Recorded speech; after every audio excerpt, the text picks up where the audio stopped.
जय बजरंगबली। आइए आज सुनेंगे मंगलवार व्रत की कथा। सुख संपत्ति, यश और संतान प्राप्ति के लिए मंगलवार का व्रत रखना शुभ माना जाता है।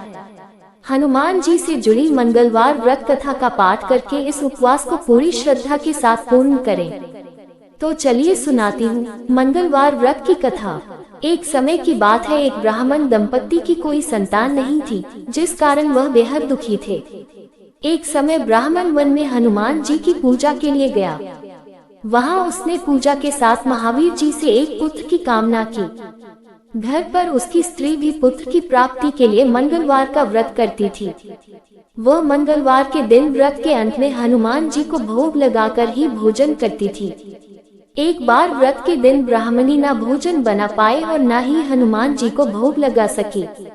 उसने प्रण किया कि वह अगले मंगलवार को हनुमान जी को भोग लगाकर ही भोजन करेगी। वह भूखी प्यासी 6 दिन तक पड़ी रही। मंगलवार के दिन वह बेहोश हो गई। हनुमान जी उसकी निष्ठा और लगन को देखकर प्रसन्न हुए। उन्होंने आशीर्वाद स्वरूप ब्राह्मणी को एक पुत्र दिया और कहा कि यह तुम्हारी बहुत सेवा करेगा।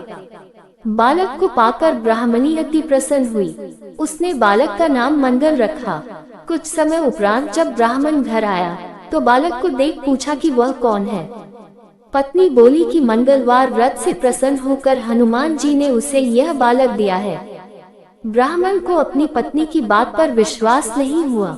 एक दिन मौका देख ब्राह्मण ने बालक को कुएं में गिरा दिया। घर पर लौटने पर ब्राह्मणी ने पूछा कि मंगल कहाँ है। तभी पीछे से मंगल मुस्कुरा कर आ गया। उसे वापस देखकर ब्राह्मण आश्चर्यचकित रह गया। रात को हनुमान जी ने उसे सपने में दर्शन दिए और बताया कि यह पुत्र उसे उन्होंने ही दिया है। ब्राह्मण सत्य जानकर बहुत खुश हुआ। इसके बाद ब्राह्मण दंपत्ति प्रत्येक मंगलवार को व्रत रखने लगे। जो मनुष्य मंगलवार व्रत कथा को पढ़ता या सुनता है और नियम से व्रत रखता है, उसे हनुमान जी की कृपा से सब कष्ट दूर होकर सर्व सुख प्राप्त होता है और हनुमान जी की दया के पात्र बनते हैं।